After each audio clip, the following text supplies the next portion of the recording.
তালের সিজনে তালের বড়া খেতে কার না ভালো লাগে। অনেক সময় দেখা যায় যে তালের বড়া করার পর একটু তেতো ভাব রয়ে গেছে। এই তেতো ভাব খুব সহজে কিভাবে কাটানো যায় এবং তা থেকে নরম তুলতুলে তালের বড়ার একটি দারুণ রেসিপি আজ আমি আপনাদের সাথে শেয়ার করব। আশা করি ভালো লাগবে। নমস্কার বন্ধুরা, আমি তন্দ্রা। আমার চ্যানেল বাই কুকিং কর্নারে আপনাদের স্বাগত জানাই। একটা তাল নিয়ে নিয়েছি। এরপর এর মাথার অংশটা খুলে নেব। তাল যদি খুব সুন্দর পাকা হয় তাহলে এই অংশটা খুলতে খুব একটা বেশি বেগ পেতে হয় না। একটু চার দিলেই, হাত দিয়ে একটু চার দিলে অনায়াসে উঠে বেরিয়ে আসে। এবার এটাকে আমি একটু থেতলে নেব, একটুখানি পিটিয়ে নেব যাতে এর উপরের খোসাটা খুব সহজে বেরিয়ে আসে। মিনিট খানেক থেতলে নিয়েছি, তারপর এর খোসাটা আমি তুলে দেব। খুব সহজে এটা বেরিয়ে চলে আসবে এই থেতলে নেওয়ার জন্য। এই যে দেখুন, এইভাবে পুরো খোসাটা আমি খুব সহজে তুলে নিতে পারবো। একটু থেতলে না নিলে এই তালের উপরের যে কালো খোসাটা আছে তার সাথে তালের আঁশ লেগে থাকে, সেটা বেশ খানিকটা উঠে বেরিয়ে আসবে। কিন্তু একটু থেতলে নিলে সেটা হবে না, খুব কম পরিমাণে আঁশ এটার সাথে লেগে থাকবে। এভাবে আমি পুরো তালটা ছুলে নিলাম। এবার পেছন দিয়ে একটু হাত দিয়ে চাড় দিলেই তিনটে আঁটি বেরিয়ে চলে আসবে। এই তালটায় তিনটে আঁটি মানে বীজ আছে। এভাবে একটু চাড় দিয়েছি, তারপরে তিনটে বীজ খুলে বেরিয়ে এসছে। এরপরে একটা বীজ আমি রেখে দেব। এই তাল থেকে শাঁস বের করার খুব সহজ পদ্ধতি হলো একটু পিটিয়ে নেওয়া। একটা বীজের সাথে আরেকটা বীজকে একটুখানি এভাবে পিটিয়ে নিলে এর শাঁসটা বার করতে সুবিধে হয়। এভাবে একটু পিটিয়ে নেব খানিকক্ষণ, এই মিনিট দুয়েক মতো। তারপরে একটা গামলি নেব বড় দেখে, তার উপর একটা ঝাঁঝরি নেব, ওই যে ফুটো ফুটো থালাগুলো হয় সেইগুলো। তার মধ্যে এই তালের বীজ বা আঁটি একটুখানি ঘষে নিলেই অনায়াসে নিচ থেকে তালটা বেরিয়ে আসবে আঁশ ছাড়া। কোনো ছাকার দরকার নেই। এভাবে ঘষলে কোনো আঁশ থাকবে না এই কাইটার মধ্যে। এভাবে আমি তিনটে আঁটিকেই আস্তে আস্তে পরপর ঘষে নিয়ে পুরো কাই বার করে নিয়েছি। এরপরে এই যে আঁটিগুলো আছে তার মধ্যেও কিন্তু কিছুটা পরিমাণে তাল লেগে রয়েছে, সেইগুলোকে এবার আমি বার করব।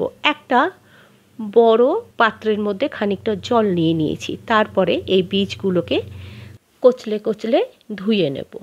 তিনটে বীজকেই একই জলে ধুয়ে নেব। এবার দেখাচ্ছি জলটা কতটা গাঢ় হয়ে গেছে। এই যে দেখুন, এর মধ্যে কিন্তু আঁশ আছে। এবার এটাকে এই তালের কাইয়ের মধ্যে একটা ছাঁকনি দিয়ে ছেঁকে বার করে নেব। এরপরে একটা হাতা দিয়ে খুব ভালো করে এই তালের সাথে জলটাকে মিশিয়ে নেব। তালটা তো খুব গাঢ়, তাই একটুখানি ধৈর্য ধরে মেশাতে হবে। এর মধ্যে আমি আরও জল অ্যাড করব, অল্প অল্প জল দেব এবং হাতা দিয়ে ভালো করে নেড়ে চেড়ে মিশিয়ে দেব। এইভাবে বেশ খানিকটা আমি জল এর মধ্যে অ্যাড করব। একটু একটু করে দিচ্ছি আর মেশাচ্ছি, এইভাবে মেশাতে সুবিধে হবে। এরপরে এটাকে আমি গ্যাসের উপরে চাপিয়ে দেব এবং ক্রমাগত নাড়তে হবে যাতে তালের কাইটা নিচে বসে গিয়ে লেগে না যায়। এইভাবে নাড়তে নাড়তে যখন একটা ফুট দেবে, মানে জাস্ট ফুটে উঠবে, তখন গ্যাসের ফ্লেমটাকে বন্ধ করে দিতে হবে। এটাকে কিন্তু অনেকক্ষণ ধরে ফোটাবো না, জাস্ট একবার ফুটে উঠলেই গ্যাসের ফ্লেমটাকে অফ করে দেবো। এই যেটা ফুটে উঠেছে, এবার গ্যাসের ফ্লেমটাকে অফ করে দিয়েছি। একটা বড় পাত্রের মধ্যে একটা ভেজা কাপড় নিয়েছি। কাপড়টা একটু পাতলা, তাই আমি দুটো ভাঁজ করে নিয়েছি। এরপর এই কাপড়ের উপরে তালের কাইটাকে ঢেলে দেব। একটু সাবধানে ঢালতে হবে, কারণ এই সময় কাইটা পুরো ফুটন্ত ছিল। এরপরে একটা ভালো করে পুটলি বানাবো। এইভাবে চারিদিকটা চেপে নিয়ে একটা পুটুলি বানাবো। আমার ভিডিওটি আপনাদের ভালো লাগলে এবং আপনি যদি হন আমার চ্যানেলের নতুন ভিউয়ার, তাহলে চ্যানেলটা সাবস্ক্রাইব করে পাশে থাকা বেল বাটনটি একটু প্রেস করে দেবেন নোটিফিকেশনের জন্য। এভাবে পুটুলি বানিয়ে আমি 5 থেকে 6 ঘন্টা ঝুলিয়ে রাখবো যাতে তালের তেতো জলটা নিচে পড়ে যায়। এইভাবে তালের তেতো ভাব একদম দূর হয়ে যাবে। 6 ঘন্টা পর দেখাচ্ছি তালটা কতটা সুন্দর দেখাচ্ছে। এই যে এর মধ্যে কিন্তু জল ভাব মানে ময়েশ্চার খুব কম আছে। এইভাবে নিলে তালের আসল টেস্টটা পাওয়া যায় এবং এটাকে প্রিজার্ভ করেও রাখা যায়।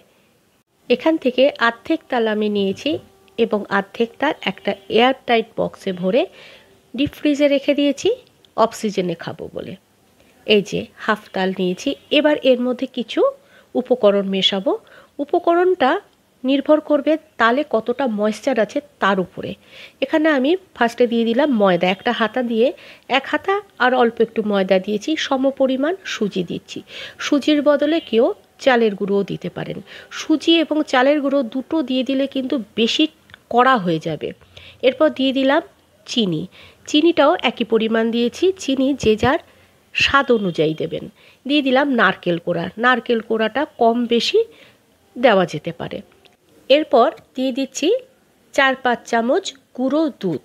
এতে স্বাদটা তো বাড়েই, তাছাড়া এর বাইন্ডিংটাও ভালো হয়। দিয়ে দিলাম 1 চিমটে মতো নুন। তারপর এটাকে ভালো করে মেখে নেব।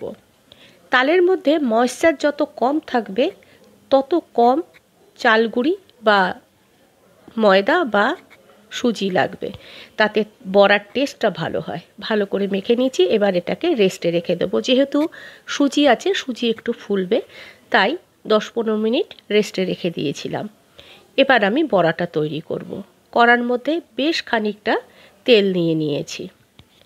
তেলটা ভালো করে গরম করে ফ্লেমটাকে মিডিয়ামে করে দেবো। তারপরে আমি অল্প একটু দিয়ে দেখছি যে এর বাইন্ডিংটা ঠিক আছে নাকি, মানে এটা তেলে দিলে ছেড়ে যাচ্ছে না তো, সেটা একটু প্রথমে দেখে নিচ্ছি। যদি এটা ছেড়ে যায় তাহলে আবার একটুখানি সুজি বা ময়দা একটু মিশিয়ে দেবো। কিন্তু দেখা যাচ্ছে যে এর বাইন্ডিংটা ঠিকঠাকই ছিল।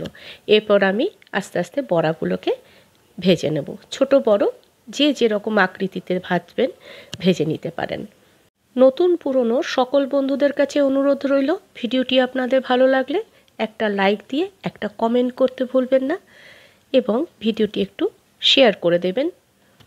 এভাবে আমি বড়াগুলো আস্তে আস্তে ভেজে নেব। প্রথমে যে দুটো দিয়েছিলাম সে দুটো ভাজা হয়ে গেছে, সেই দুটোকে এবার তুলে নেব। একটা চামচ দিয়ে তুলে দেখাচ্ছি কতটা সুন্দর হয়েছে। এই যে দেখুন, একটা টিস্যু পেপারের মধ্যে এগুলোকে তুলে নেব যাতে বাড়তি তেলটা শোক করে নেয়। এইভাবে আমি সমস্ত বড়াগুলোকে আস্তে আস্তে ভেজে নেব। কাঁচা অবস্থায় অবশ্যই নাড়ব না। একটা পিঠ একটু ভাজা হলে তখন একটু খুন্তি দিয়ে আস্তে করে চাড় দিলেই এটা অনায়াসে উঠে যাবে। এভাবে সব বড়াগুলোকে আস্তে আস্তে মিডিয়াম ফ্লেমে নেড়ে চেড়ে একটু ধৈর্য ধরে ভেজে নেব যাতে ভেতরটা কাঁচা না থাকে। কেউ যদি খুব বেশি মচমচে খেতে চান তাহলে অবশ্যই একটু চালের গুঁড়ো এর মধ্যে মিশিয়ে দেবেন। আমি খুব বেশি মচমচে করিনি, একটু নরম নরম বড়া করেছি। উপরটা হালকা মচমচে হবে এই সুজিটা দিলে। আমি সেরকম বড়াটা করেছি, তাই চালের গুঁড়িটা দিইনি। বড়াগুলো ভাজা হয়ে গেছে গোল্ডেন ব্রাউন করে। এবার এগুলোকে ছেঁকে তুলে নিচ্ছি।